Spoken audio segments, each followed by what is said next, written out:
Hello everyone, welcome to the November-December topic analysis brought to you by Champion Briefs. In this topic analysis video, I'm going to be covering the topic for the 2020 season in November-December, which is the United States should adopt a declaratory nuclear policy of no first use. I'm going to give you some good background information, and then I'm going to go and dive into what I think are some good and strategic arguments for both sides, and afterwards, some considerations for weighing.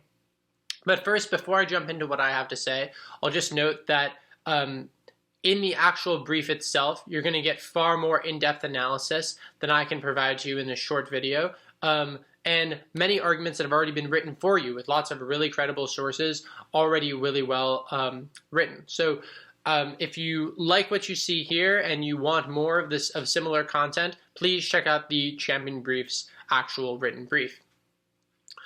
So without further ado, let's jump into the topic. So first, a little bit of background information. So the nuclear age starts really during World War II, when the only time a nuclear weapon has ever been used in combat occurs.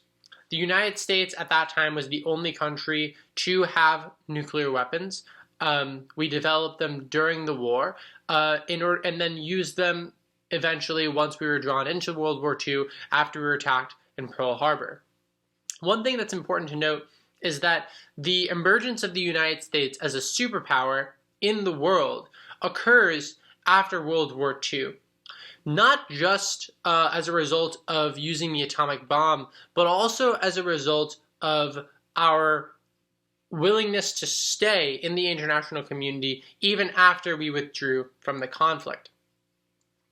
So, for example, after World War I, in which the United States also came in and then supported the Allied powers, we helped them win the war, and then shortly afterwards decided to retreat from the international scene and go back to the long-standing tradition within the United States at that time of isolationism. And even though we set up the League of Nations, which was like the UN of the interwar period, the United States played a fairly small role in international relations after the war. We very quickly retreated our troops, and we very quickly went back to living within the confines of the United States. President Roosevelt was of a different mindset than the presidents that preceded him. He was more of an internationalist in general. He had ambitions of getting into World War II even before we were attacked at Pearl Harbor. And so really this gave us an opportunity to unleash the power of the United States at the time, which eventually launched us to where we are today, which is now the largest superpower that the world has really ever seen. It's at the time of World War II when we ramp up production in our industry and through the War Powers Act in order to produce things for the war. And our industry in America comprises 50% of the world's GDP at that time. It's at that time that the United States shows off its superior command networks, its superior military technology. And we show how well trained our troops are by winning the war pretty swiftly. It's also at this time that the United States decides to spread out its influence across the globe by putting troop bases in countries all around the world, and that's really where that originates. And the atomic bomb, the nuclear weapons that we used, were really the cornerstone of this new position of the United States as a world superpower. Economically, militarily, and also diplomatically, because at that time we forged really important relationships with the Allied powers, having helped them win the war. And then also all of their enemies had been pretty badly beaten, and most of their cities had been pretty badly destroyed, so they posed not much of a threat in a diplomatic sense. So the United States was the key power in the world in all three of those ways. Shortly after the war, we see nuclear weapons start to proliferate throughout the world, where countries are trying to develop nuclear capacity similar to the United States, so that way they can come up to a level where we are at. Today, we have nukes in Russia, which was the second country to develop nukes, and we also have nukes in China, Britain, France, India, Pakistan, Israel, and most recently in North Korea as well. So you might ask, why would countries develop nukes? Why is it a good idea to have nukes in the world, right? Well, for one thing, nukes provide a good personal and individual national protection, right? So that's good. But also, generally, there are arguments that can be made for why the presence of nukes in general is good. And that's because it leads to mutually assured destruction, or MAD, M-A-D. And what that means, and this is an important term, and I'll go over a few other important terms that are good to know before you start off this topic. One of them is MAD. And MAD means that basically no country with a nuclear weapon will attack another country with a nuclear weapon because they know that they are assuring their own destruction. That is, if Russia attacks the United States with a nuclear weapon, the United States can just attack right back and destroy them with a nuclear weapon as well. So it creates a system of interlinking deterrence, where it prevents any country from ever attacking first. That's the idea behind MAD. And you might think, well, what about the countries that don't have nuclear weapons? Well, those countries are protected under what might be known as a security umbrella, or a nuclear umbrella. And that basically means it's a system of alliances where you have a sort of protector country that has a nuclear weapon, where if they're attacked, it's as if a country with the nuclear weapon had been attacked. So the United States has a very extensive nuclear umbrella. One example is in Japan, where we have basically agreed that if anyone were to nuclearly attack Japan, we would respond in kind. And that's a sort of commitment that we have to Japan and to many other countries as well under our nuclear umbrella. That's another term that's important to know. The second to last term I want to address is miscalculation. Because you might think, well, this all sounds good, right? If we have a system of unbreakable deterrence, then how will nukes ever even be used? We have them, and then they prevent war from occurring. Well, it's not so simple, because it assumes under mutual assured destruction that we have perfect information, that we know perfectly when a country is attacking us. We know exactly where our nukes are, where their nukes are. We know what to do at all times to be able to respond rationally. The problem is that we don't always know the truth of the situation. And this is where miscalculation comes into play. It's a fear that many people have legitimately that perhaps we might misconstrue certain actions of an adversary to mean that they are launching a nuclear attack. And then that will convince us to then launch a nuclear attack in response, even though it was based on faulty information or false assumptions. For example, if we were to see China moving nuclear ships in the South China Sea or repositioning its military in a way that would reflect a more offensive nuclear posture, we might be led to believe that they're attacking either an ally under our nuclear umbrella or the United States itself. We might then respond with a nuclear attack, even though it might have just been coincidence, even though China might have been doing something else entirely unrelated to nukes. So miscalculation is one of the biggest threats we face today in terms of the possibility of a nuclear weapon being used, in which we think that someone is about to attack us and we act based on that faulty assumption, and it then leads to nuclear war. So that's one of the biggest threats we face in terms of nuclear weapons, is miscalculation or miscalc. So that's a good word to know. Another important idea to know is the idea of proliferation and non-proliferation. So recently, there have been efforts by Obama under his presidency to reduce the stockpile of weapons in the United States and to reduce the amount of nuclear testing that goes on for our bombs. This has been underway for a while in other ways as well. For example, the Nuclear Non-Proliferation Treaty in the UN is a big player in terms of factoring into why nuclear weapons haven't spread further, and in fact why the spread of nuclear weapons has been actively reversed in some instances. So that's another area in which we've been trying to reduce the threat of nuclear weapons by reducing the amount of stockpiles that other countries have. So that's just some basic background information. I think it might be important to know, and it's good to have those ideas under your belt because they can be useful for coming up with more arguments. When coming up with arguments, before I get into both sides, I want to make one note. I think that on this topic, even more so than others, you can come up with arguments by thinking about it in terms of actors and their incentives.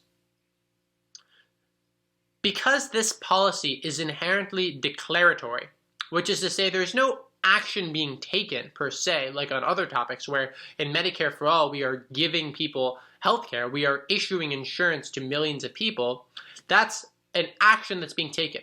Here, all that's happening is a statement is being made. We are telling the world something. So with that, the arguments that we can make are fairly restricted to a certain type of argument. And to me, that seems that what we can say is, how will other countries respond? One, and how will the United States respond? How are our incentives going to change given this new shift in the international landscape? So that's how I would think about arguments if I were debating the topic. I would think, divide up the world into certain key actors and ask myself, how does their thinking change? How does their strategy change with this new information that the United States will not launch a nuclear weapon first? So that's just if you want to come up with arguments on your own. I'm going to give you a few examples of arguments that I think are going to be pretty good on the topic for both sides as well. So let's start with the pro. So I think that on the pro, there's good room to argue that if the United States makes a statement like we are not going to launch a nuclear weapon first, it will encourage our allies to make similar commitments. In turn, as a result of that, but also even regardless of whether or not other countries also agree to not launch a nuclear weapon first, simply the United States' adoption of this policy will signal to the world that nuclear warfare is not as big of a threat as it was before. While a country might have been afraid of the United States launching a nuke on them first, like for example an adversary of ours like Russia or North Korea, this might signal to them that in fact this is less of a concern now. And it might signal to our allies as well that it's less of a concern because the United States is taking on this posture of signaling that we are not afraid of needing to go into nuclear war. And it's why we are significantly restricting the extent to which we can use our nuclear arsenal. When we make that kind of a statement and when the world thinks that nuclear conflict is becoming less likely and is becoming less of a threat, this might lead many countries, our allies and adversaries alike, to reduce their stockpiles of nuclear weapons because they think that it's less of a threat. This is good because it means that there's less of a chance of miscalculation and accidental launch. We've discussed how there's certain inherent threats with nuclear weapons being obtained anywhere, because any country has the capacity for to accidentally launch a nuclear weapon or to miscalculate, which will lead to a nuclear launch. So decreasing the stockpile decreases that odds, decreases the chance that somewhere along the line someone is going to get mixed up and make a false judgment. If there's less nuclear material in general, there's less of a chance that something goes wrong. So although the probability of this argument is pretty low, the magnitude is gigantic, and it can be very easy to weigh as a result. Because if a nuclear attack were to go off, it could cause destruction across the whole world, leading us to a nuclear winter, leading to billions of people dying. A nuclear war would be utterly catastrophic for the globe. So, because the magnitude is so high, you could argue that it should be avoided at all costs, and any argument that links into that is the most important argument in the round. So it sets you up really well for weighing. Another sort of argument on the pro that I might want to turn your attention to is arguments about how the United States will change our own calculus in response to this declaration that we've made to the world. So the United States might become less confident in our ability to intervene. And the reason for this is that we know with our superior nuclear arsenal, with the most powerful weapons in the world, that if push comes to shove, we can always use nukes. We can always resolve the situation, if necessary, with our incredibly powerful nuclear arsenal. What this means is that the United States is imbued with such confidence these days that it feels no shame and no fear of going into conflicts internationally, be it in Iraq, in Afghanistan, in Libya, in Syria, right? These are all things that the United States is willing to do, you could argue, in part because we are so confident in our military. What this means is that perhaps if the United States were to send a signal to the world that we are significantly hampering our military capacities, this might make us less confident. And as a result, it might make us less likely to go to war and less likely to engage in conventional warfare in general. That would have a host of impacts, which are really important, and even have the potential to outweigh nuclear war. Because the probability is so high, and the magnitude is high enough to warrant the comparison across probability. That is to say, conflict itself kills thousands of people. It causes years and years of lost development because of roads that have been lost, because it means that countries take years to get out of the hole that conflict puts them in. And so preventing a conflict before it begins is a vastly important impact that can easily be weighed in any round. So now let's move on to the con.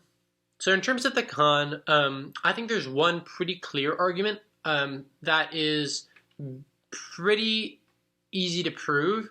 It just has a low probability, like with many nuclear-based arguments.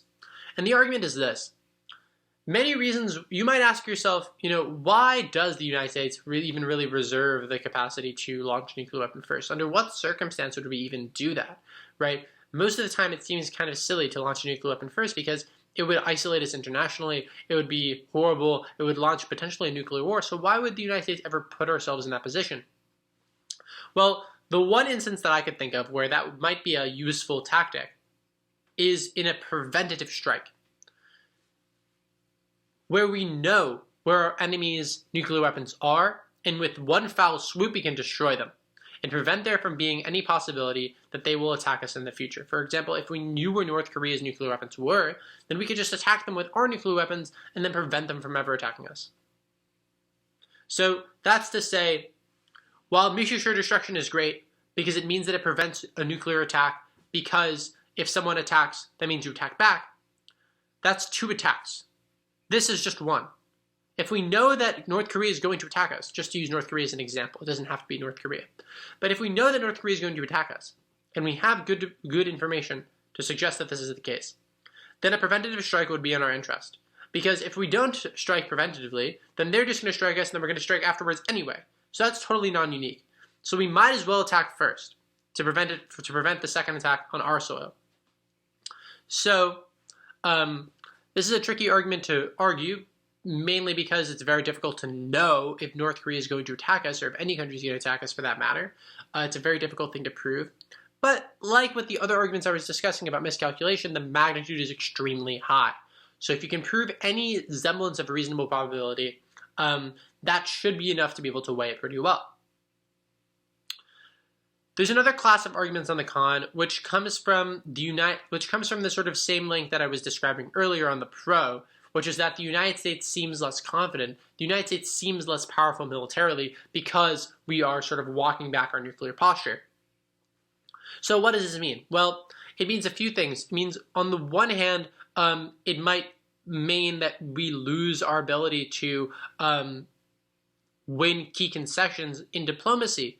It might mean that it's harder for us to strike deals with other nations because we've lost some of our luster, we've lost some of our power from not being as powerful with our nuclear weapons. And so what that means is that maybe it's harder to accomplish deals like the Paris Climate Accords, which are really influential in terms of reducing climate change, or maybe it makes it harder to strike trade deals, which are really important for getting people access to goods at lower prices and preventing poverty.